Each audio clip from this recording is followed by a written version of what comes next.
If you're listening to this right now, it means your inner self is ready to embark on a new journey. A journey that will transform you from within. This is not a coincidence. It's your time to rise above your self-doubt and step into the version of you that you were always meant to become. Now, let's begin. Chapter 1. The Real Enemy Within. Every battle you face in life begins with one opponent: yourself. Not your friends, not your family, not society. The fiercest resistance you will ever meet is the resistance that lives inside your thoughts. Ask yourself, how many dreams have been postponed because of a quiet voice that said, "Not yet"? How many mornings have started with courage and ended with the same old excuses? That voice is your inner enemy. It doesn't have the shape of a person, it has the shape of doubt, distraction, and an endless parade of reasons why today is not the day. But here's the truth that will change everything. If the enemy is inside you, then the solution is inside you too. The same mind that doubts can be trained to believe. The same habits that keep you stuck can be rewritten. This chapter is about naming that enemy. Give it language. Call it out by its two greatest tactics: procrastination and story making. Procrastination steals your action. Story making steals your truth. It crafts a narrative where you are not yet ready, not yet good enough, not yet deserving. Your first task is simple and decisive. Notice. When the voice of doubt appears, don't fight it with fury. Observe it. Say to yourself, "I see you." That simple act of recognition breaks the spell. It removes the unconscious power that keeps you stuck. Then choose one small action you can take right now that contradicts that voice. Send one message. Write one paragraph. Take one 5-minute step. Each tiny action rewires the brain from "I can't" toward "I tried." Victory in this battle doesn't require grand heroics. It requires 1,000 small, consistent choices that, over time, add up to a life that looks different than your doubts once predicted. Chapter 2. Mastering the Art of Focus. Attention is the currency of achievement. The world is noisy, hungry for your attention, and in that hunger, it will gladly sell you 1,000 distractions that feel urgent but are not important. Focus is not a talent reserved for the few. It's a skill that can be built. Think of focus as a muscle. The more you train it, the stronger it becomes. But training requires two things: clarity and boundaries. Clarity. Know what matters. If everything is important, nothing island. Choose one priority for the day, then another for the week. Prioritizing creates the soil where focus can grow. Boundaries. Protect your attention like a sacred object. Short, deep work blocks beat long, shallow scrolling sessions. Remove the triggers that invite distraction. Silence the notifications. Hide the apps. Set a specific time for focused work, and guard it fiercely. A simple practice to begin with: the 25-minute focus block. Work without interruption for 25 minutes. When the timer ends, take a 5-minute breath. Repeat 3 times. This builds momentum and trains your brain to resist the urge to flee. But focus is more than concentration. It's a way of living. When you focus on what matters, you give your life a direction. You stop being reactive and become intentional. You do less, but better. The final step is compassion. When you fail to focus because the mind wanders, because life pushes hard, don't punish yourself. Note it, forgive it, and return. Each return strengthens the habit. If you're enjoying this right now, or if this message is resonating with you, make sure you subscribe to the channel, because if you don't, this might be the last time you hear from us. And let's be honest, if you're serious about working on yourself, then this is where you belong. Subscribe now, turn on notifications, and keep walking this journey with us. Don't let this be the last chapter you hear. Chapter 3. Discipline over motivation. Motivation is beautiful, but it is also unreliable. It comes in waves, powerful one day and absent the next. If you build your life around waiting to feel motivated, you will spend more time waiting than moving. Discipline, on the other hand, does not ask how you feel. Discipline says, "This is who I am, and this is what I do, regardless of my mood." Think about brushing your teeth. You don't wake up and ask yourself if you're motivated to do it. You simply do it because it's part of who you are. Imagine if you treated your goals with the same consistency. The truth is, successful people are not those who are always motivated. They are the ones who are disciplined enough to act even when motivation disappears. Discipline is built in 3 steps. 1. Decide. Choose one habit that aligns with the person you want to become. Keep it simple. Maybe it's writing 1 page a day, exercising for 10 minutes, or reading before bed. 2. Do. Take the action daily. No matter how small, don't negotiate with yourself. Don't bargain with excuses. Just show up. 3. Defend. Protect the habit when life tries to interrupt it. Create reminders. Build routines. Let people around you know what matters to you. Here's the key. Discipline is not punishment. It's freedom. When you live by discipline, you're no longer a slave to your moods or circumstances. You become someone who can trust themselves, and that trust is where real confidence begins. So don't wait to feel ready. Don't wait for the right mood. Build discipline, and motivation will follow. Chapter 4. Your mind, the battlefield. The most important war you will ever fight doesn't happen in the streets, at your workplace, or even in your relationships. It happens in your mind. Your thoughts shape your reality. Every belief, every doubt, every silent sentence you repeat to yourself becomes a brick in the house you live in. If those thoughts are negative, the house becomes a prison.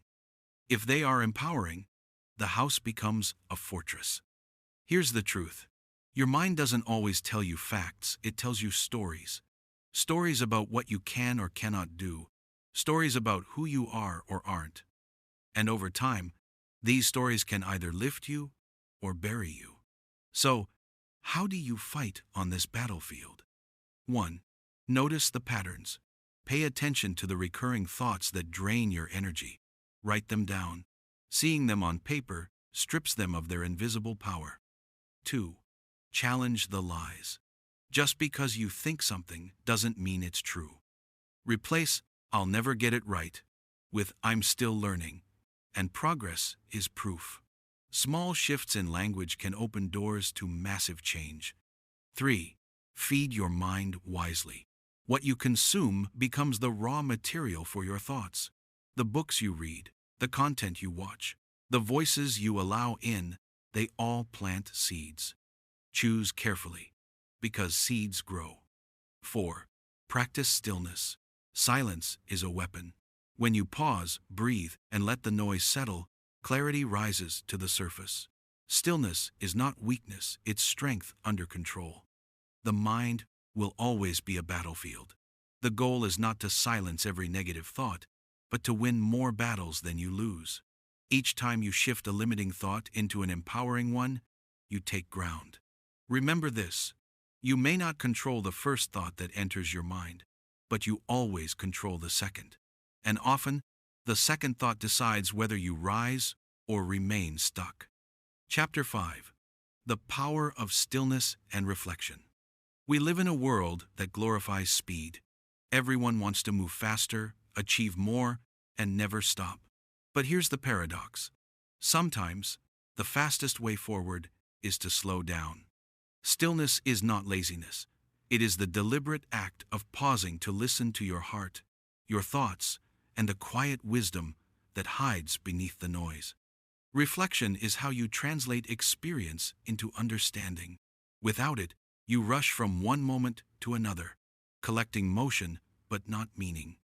Think about a river. When the water rushes wildly, it's cloudy and unclear. But when it slows down, it becomes calm, and suddenly you can see to the bottom. Your mind works the same way.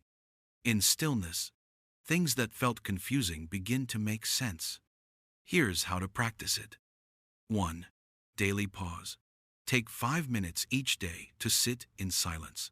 No phone, no distraction, just you and your breath. It feels small, but it resets your inner rhythm. 2. Ask questions.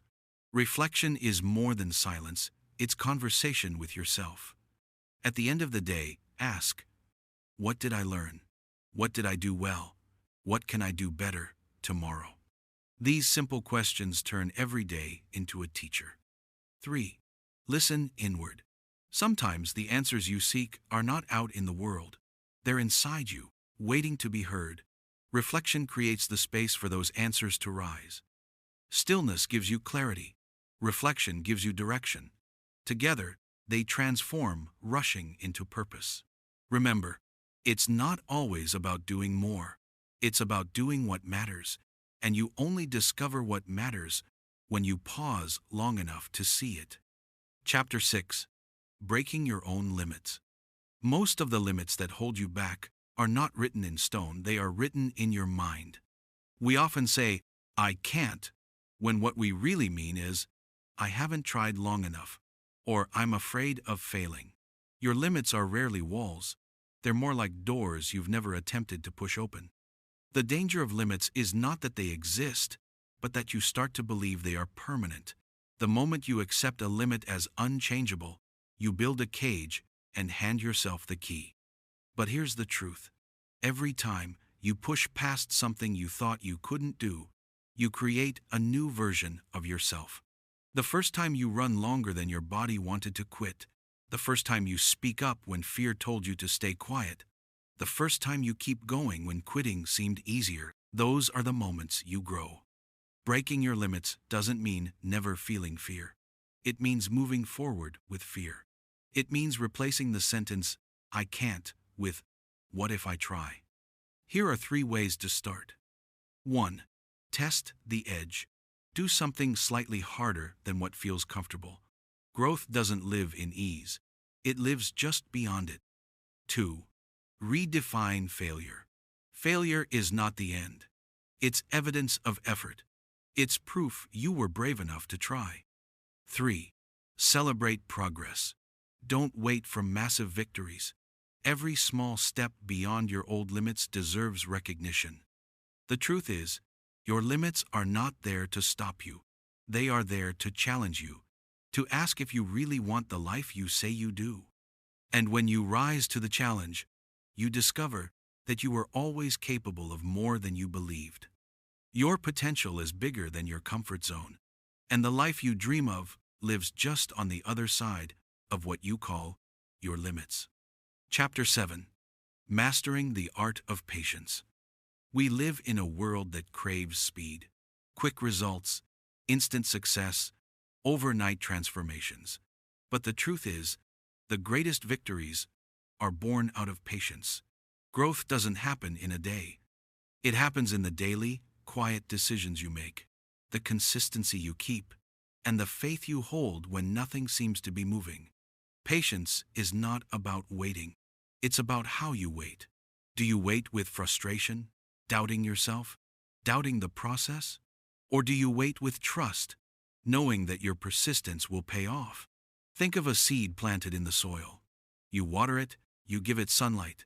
But for weeks, sometimes months, you see nothing. Yet beneath the surface, life is taking form. Roots are growing deep. Strength is building unseen. One day, when the time is right, it breaks through the soil. That's how your life works too. Impatience kills potential. It makes people quit too early. But those who understand the art of patience, they become unshakable, because they know that every delay is not denial. Every season of waiting is a season of preparation. Remember this: when you learn patience, you learn power. The power to stay consistent, to endure, and to trust that your time will come. Chapter 8. The Power of Consistency. Success is not built in grand gestures. It's built in the quiet, daily actions that most people overlook. Consistency is the difference between those who dream and those who achieve. It's easy to be motivated for a day. It's easy to start strong, full of energy and ambition. But the real test is whether you can keep showing up when the excitement fades, when the results are not yet visible. when nobody is clapping for you. Consistency builds trust with yourself. Every time you keep a promise to yourself, whether it's waking up early, finishing a workout, or dedicating time to your goals, you're strengthening your self-belief. And self-belief is the foundation of all transformation. Do not confuse consistency with perfection. You don't need to get it right every single day. What matters is that you don't quit. Progress compounds. Missing once won't ruin you, but quitting altogether will. Think of water dripping on stone. One drop means nothing, but thousands of drops over time carve valleys. That's the quiet, unstoppable power of consistency. 1. Where in your life have you started something but stopped too early? 2. What is one small, repeatable action you can commit to daily for the next 30 days? 3. How will you hold yourself accountable when motivation fades? Chapter 9. Embracing discomfort. Growth and comfort cannot live in the same space. If you are always comfortable, you are not growing. Every breakthrough you desire sits on the other side of discomfort. Discomfort is not your enemy. It is the evidence that you are stretching, that you are entering territory where transformation is possible. The muscles of your body grow through resistance, and so does the strength of your mind and spirit. Too many people run from discomfort. They choose the easy path, the safe option, the familiar routine. But the cost of avoiding discomfort is far greater. It's the quiet regret of never discovering who you could have been. Instead of asking, "How do I make this easier?" begin asking, "How can I grow stronger through this?" The shift is not about escaping discomfort, but embracing it as a companion on your journey. Every time you step into discomfort and remain there, you are teaching yourself resilience. You are building the capacity to handle bigger challenges and with them, bigger victories. So the next time discomfort comes, don't shrink back. Lean into it. Welcome it. Because it's a sign you're moving in the right direction. 1. What is one area in your life where you've been avoiding discomfort? 2. How could leaning into that discomfort help you grow? 3. What would your life look like 1 year from now if you stopped running from what makes you uncomfortable? Chapter 10. Becoming unstoppable. There comes a moment in your journey when you realize that nothing outside of you has the power to defeat you. Obstacles may slow you, challenges may test you, people may doubt you, but the only force that can truly stop you is you. Becoming unstoppable is not about never falling. It's about refusing to stay down. It's the decision that no matter what happens, you will rise again. An unstoppable person is not the one who never feels fear, but the one who moves forward despite fear. They are not the one who never faces failure, but the one who keeps learning until success is inevitable. The truth is, every setback you faced was training. Every difficulty you've endured was preparation. Every challenge you overcame was building the kind of strength that cannot be broken. You become unstoppable the moment you choose perseverance over excuses, courage over comfort, and faith over fear. Your journey is not about being perfect, it's about being relentless. Keep showing up. Keep moving forward. And one day, you'll look back and realize you've become the version of yourself you once thought was impossible. 1. What does unstoppable mean to you personally?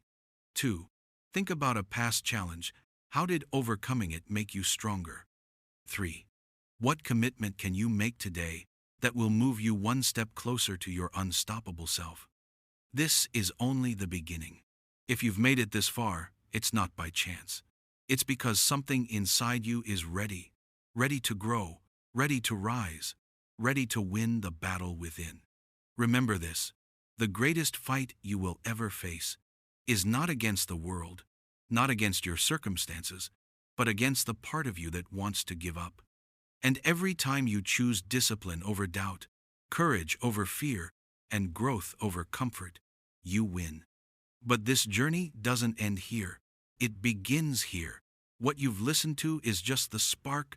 The real transformation happens when you apply it daily, consistently, relentlessly. Now, before you go, I want to tell you this clearly.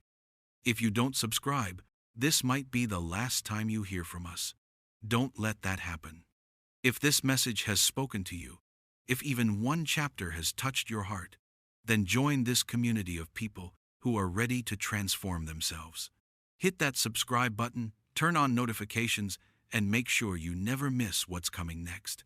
Because the next time you press play, it could be the message that changes everything for you. This is your time. This is your journey. And remember, the only person you're truly fighting is yourself. Win that battle, and you win everything.